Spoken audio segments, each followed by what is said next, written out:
இந்திய பொருளாதாரத்தை மீட்டெடுத்த மாமேதை முன்னாள் பிரதமர் மன்மோகன் சிங் தன்னுடைய 92வது வயதில் மறைந்திருப்பது மொத்த இந்தியாவையும் சோகத்தில் ஆழ்த்தியுள்ளது. இக்கட்டான இருள் சூழ்ந்த நிலையில் வெளிச்சத்துக்கான விதையை இந்திய மண்ணில் விதைத்தவர் மன்மோகன் சிங். அவருடைய மகத்தான வாழ்க்கையின் மறக்கவே முடியாத சில சாதனைகளை பார்க்கலாம்.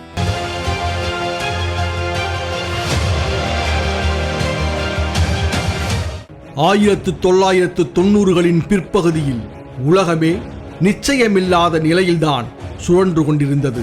சோவியத் யூனியனின் வீழ்ச்சி, வளைகுடா யுத்தத்தால் மத்திய கிழக்கில் ஏற்பட்ட அதிர்வுகள், அதன் காரணமாக தாறுமாறாக எகிரிய எரிபொருள் விலை என இந்தியாவுக்கான நெருக்கடி முன் எப்போதும் இல்லாத அளவுக்கு அதிகமாக இருந்த காலம் அது.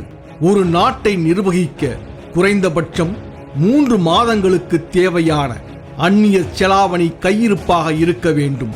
ஆனால் இந்தியாவின் கையில் இருந்ததோ 2 வாரங்களுக்கான அந்நிய செலாவணி மட்டுமே. ஏதாவது அதிசயம் நடக்க வேண்டும், இல்லை என்றால் மொத்த இந்தியாவும் திவாலாகிவிடும். இப்படி இருள் சூழ்ந்த நேரத்தில்தான் PV நரசிம்மராவ் இந்திய பிரதமரானார். ராஜதந்திரிதான், தேர்ந்த அரசியல்வாதிதான். ஆனால் இந்தியாவை மீட்டெடுக்க வேண்டுமென்றால் பொருளாதாரத்தை காப்பாற்ற ஒரு மீட்பர் தேவை என நினைத்தார் நரசிம்மராவ். நிதியமைச்சராக யாரை நியமிப்பது கேட்டார் நரசிம்மராவ். தலைமை அதிகாரியான அலெக்சாண்டர் கொஞ்சம் யோசித்துவிட்டு IG பட்டேலின் பெயரை சொன்னார். ஆனால் வதோதராவில் இருந்த பட்டேலால் வர முடியாத சூழ்நிலை.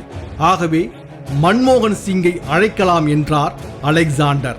அப்படி எளிமையாகத்தான் தொடங்கியது அந்த மாபெரும் வரலாறு. கேம்பிரிட்ஜ், ஆக்ஸ்போர்ட் பல்கலைக்கழகங்களில் படித்தவர்தான். 1971இல் நிதி அமைச்சகத்தின் பொருளாதார ஆலோசகர், 1972இல் நிதி அமைச்சகத்தின் தலைமை பொருளாதார ஆலோசகர், நிதி அமைச்சக செயலாளர், திட்டக்குழு துணைத் தலைவர், ரிசர்வ் வங்கி ஆளுநர், பிரதமரின் ஆலோசகர், பல்கலைக்கழக மானியக் குழுவின் தலைவர் என பணியாற்றிய ஒவ்வொரு இடத்திலும் தனக்கான தனி முத்திரையை பதித்தவர்தான். ஆனால் நாட்டின் நிதியமைச்சர் என்பது சந்தேகமே இல்லாமல் ஒரு முள் கிரீடம். ஒரு பேரழிவின் விளிம்பில் இந்தியா இருக்கும்போது அதன் நிதியமைச்சராகும் வாய்ப்பு மன்மோகன் சிங்கின் மனதில் என்ன நினைத்தார் என்று யாருக்கும் தெரியாது. ஆனால் சொன்னது இதைத்தான், நான் தயார். மறுபக்கம் இருந்த நரசிம்மராவ் கூட புன்னகை பூத்திருக்க கூடும். இப்படி ஒரு அசாதாரண சூழலில்தான் தனது முதல் பட்ஜெட்டை வாசிக்க நாடாளுமன்றத்திற்கு வந்தார் மன்மோகன் சிங். ஒரு சிந்தனைக்கான நேரம் வந்துவிட்டால் உலகின் எந்த சக்தியாலும் அதை தடுத்து நிறுத்திவிட முடியாது எனும் விக்டர் ஹியூகோவின் வரலாற்று வரியை சொல்லி தனது அறிக்கையை வாசிக்கத் தொடங்கினார். நாடாளுமன்றம் ஒரு கணம் ஆழ்ந்த அமைதிக்கு பிறகு மீண்டது. தாராளமயமாக்கல், தனியார்மயமாக்கல் மற்றும் உலகமயமாக்கல் கொள்கையை வெளியிட்டார். இதன் மூலம் தனியார் நிறுவனங்களால் எளிதில் தொழில் துவங்க முடிந்தது. இந்தியாவில் முதலீடு செய்யும்படி உலக நாடுகளுக்கு தனது அறிக்கையின் வாயிலாக அழைப்பு விடுத்தார் மன்மோகன் சிங். இதன் பலன்கள் உடனடியாக தெரியத் தொடங்கின. 1991இல் 127 கோடி ரூபாயாக இருந்த அந்நிய முதலீடு 1996இல் சுமார் 340 கோடி ரூபாயாக அதிகரித்தது. 1991இல் 16 விழுக்காடாக இருந்த பணவீக்கம் 1996இல் 9 விழுக்காடாக குறைந்தது.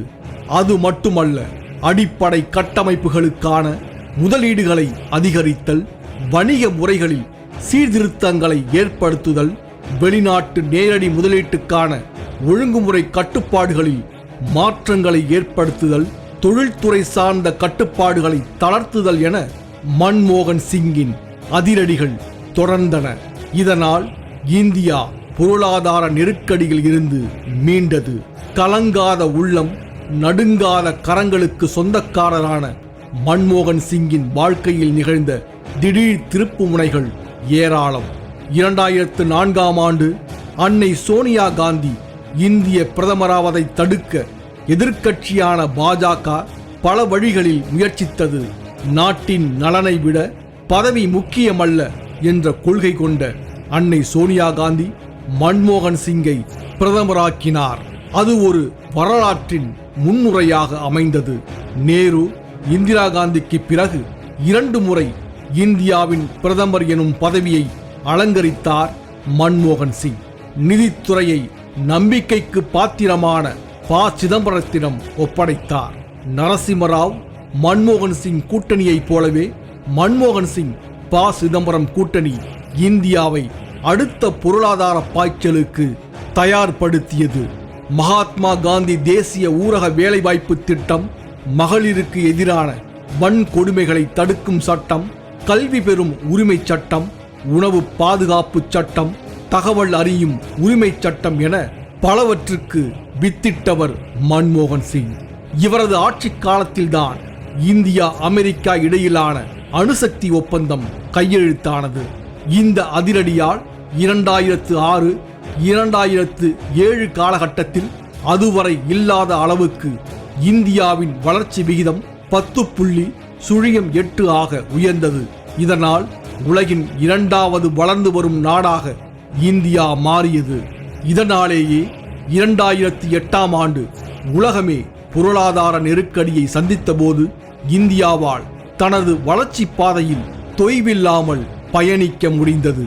இன்றைய எதிர்க்கட்சிகளை விட வரலாறு என்னை கனிவுடன் நினைவு கூறும் என்ற அவரது வரிகள்தான் எத்தனை பெரிய தீர்க்க தரிசனம். 1932ஆம் ஆண்டு பிரிக்கப்படாத இந்தியாவின் பஞ்சாபில் கா எனும் சின்னஞ்சிறிய கிராமத்தில் பிறந்த மன்மோகன் சிங் இன்று மறைந்திருக்கிறார். இந்தியாவின் மீட்பராக என்றென்றும் அவர் நினைவு கூறப்படுவார் என்பதில் மாற்று கருத்தில்லை.